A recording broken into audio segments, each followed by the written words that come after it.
Hi, I'm Shelly with Shelly Parker Art, and today I'm going to share with you some class highlights from our Strawberry Fields class.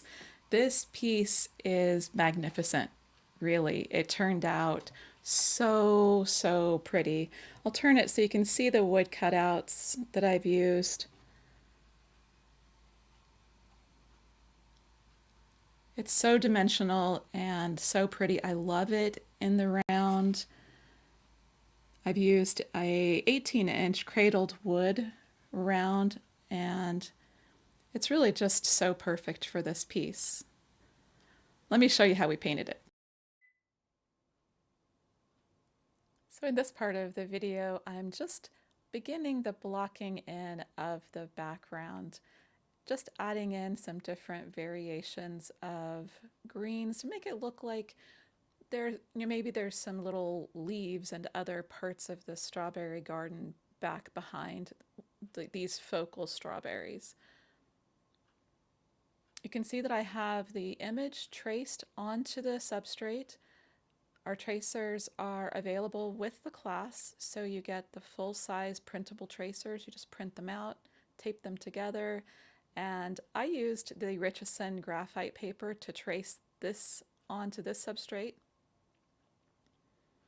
I will be using the wood cutouts for my piece, so when I traced on my design, I did make little notes where the wood cutouts were going to go. It just helped me to be able to see which leaves needed to be painted on this substrate and which leaves and strawberries would be on the wood cutouts.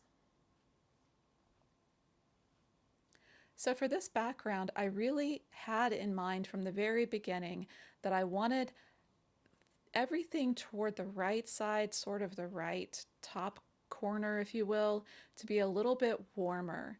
So I've used greens there that were a little bit more to the yellow side.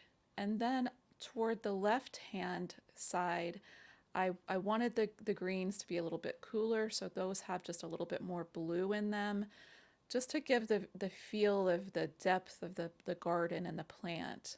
So that's what I was thinking as I was painting my background.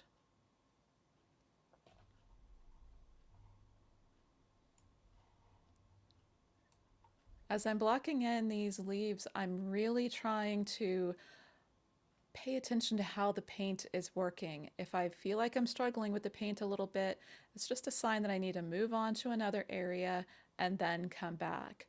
So we don't have to feel like we need to get it exactly perfect on the first go through. Just get some paint in, pay attention to your brush stroke direction, especially on the leaves. That brush direction really matters. So I'm blocking in the strawberries with a little bit of pink. And the reason for that is that red can be quite transparent. So the pink underneath really helps me to get that vibrant red that I'm looking for. I'm not sure what the dogs heard there, but they both just took off. Hopefully they won't bark and be annoying.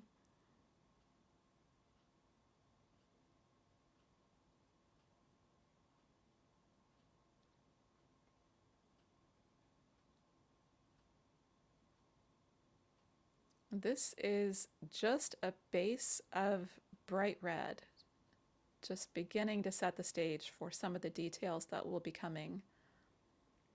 In the full class for this Strawberry Fields piece, I do break down exactly my step by step on how I found that it was easiest to paint these strawberries. It it was something I really had to work at it for quite a while to figure out exactly how I wanted to approach it. And Procreate really helped me. I spent quite a few hours on the deck trying out different things to see what would work. This is a close-up of my palette. I just wanted to clean up an area so that I had more mixing room, and I'm also mixing up a big pile of green. On our Shelly Parker Art Limited palette, we don't have a green. Greens are very easy to mix, so I did mix a big pile of green here because I knew I would be using quite a bit of it. Starting to base in some of the wood cutouts with the pink to get them ready. I did paint under where the wood cutout strawberries are going to go, just so that part of the canvas is covered. I always call it canvas. This is a wood substrate.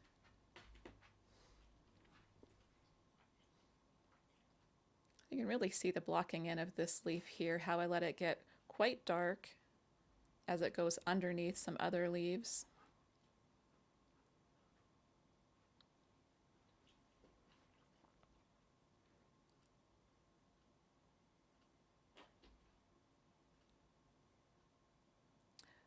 So as I was saying, in the class itself, I give you a detailed step-by-step list on the technique that I found that worked the best for painting these beautiful strawberries.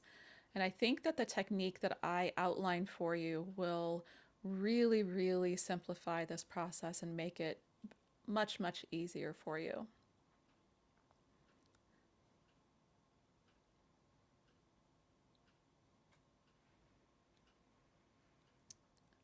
This is a strawberry that I began to paint and just disliked how it was turning out completely. It just wasn't working the way that I wanted it to.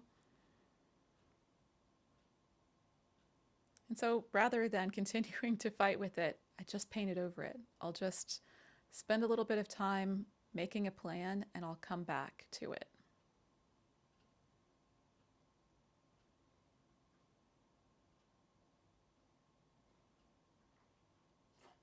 So now as I come back with another layer on some of these leaves, it's much easier for me to work it because I've got that base paint layer there. And I can start to do a little bit of sort of a wet on wet technique where the darker color is still wet, bring the lighter strokes in, and then use a basically clean brush to come back and sort of pull those colors together. And I absolutely loved the leaves going over the sides of this substrate. It really is so fun to see as you walk around it. And I will say, as you're painting these strawberries, do take lots of breaks to get back from it. As you're very close up, it can look like it's just not really working. But the moment that you take a step back from it, you really get the opportunity to see how realistic they're looking.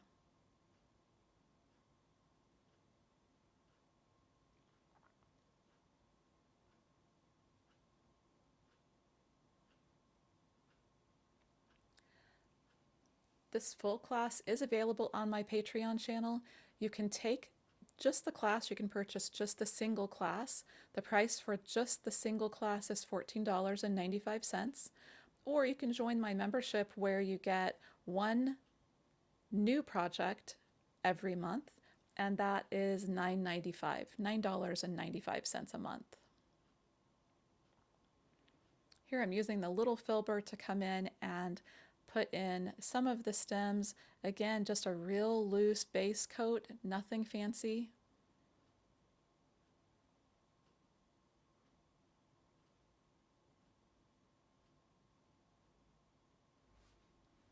With the classes, you get my exact color mixes. I share my color mix worksheet.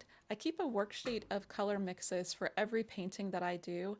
Since I am a selling artist, many times I will have a customer want to purchase a painting. And so it's nice to have those saved color mix worksheets to be able to go back and not have to kind of reinvent the wheel every time that I paint it. So I offer those as part of the download for the classes too, so that you can keep your color mixes as well.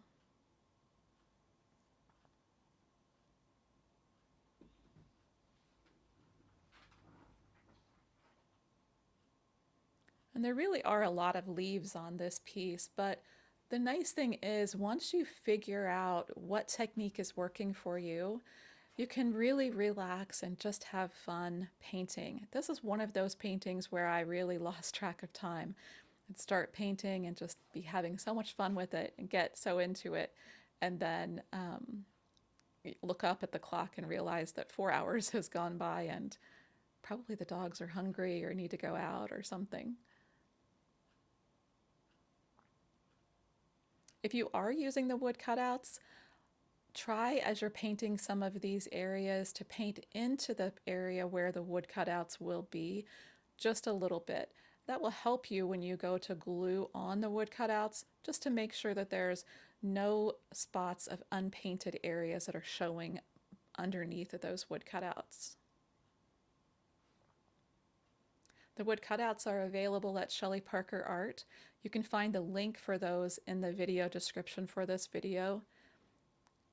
So there are two sets. There's a set for this 18-inch round. Of course, the 18-inch round could also be done on a square substrate as well. And I also have a smaller set for a 6-inch round.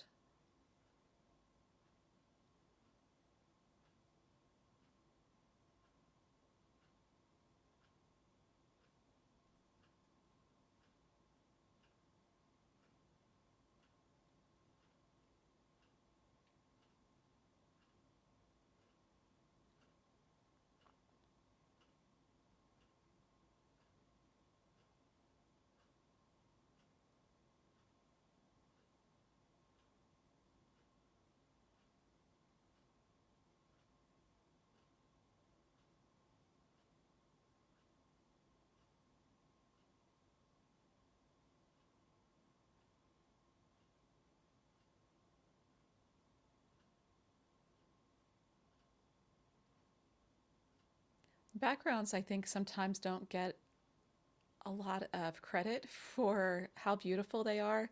This background in particular really is striking. I find myself looking at the background almost as much as the beautiful strawberries.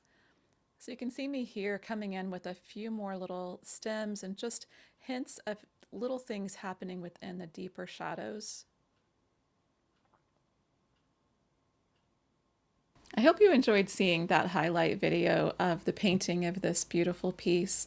The class with the full videos is available at Patreon, as I mentioned in the clip. So stop by the Patreon. You can join my Patreon page for free and get updates for things that are happening there. I'd love to have you stop by. Thanks a lot for watching the video.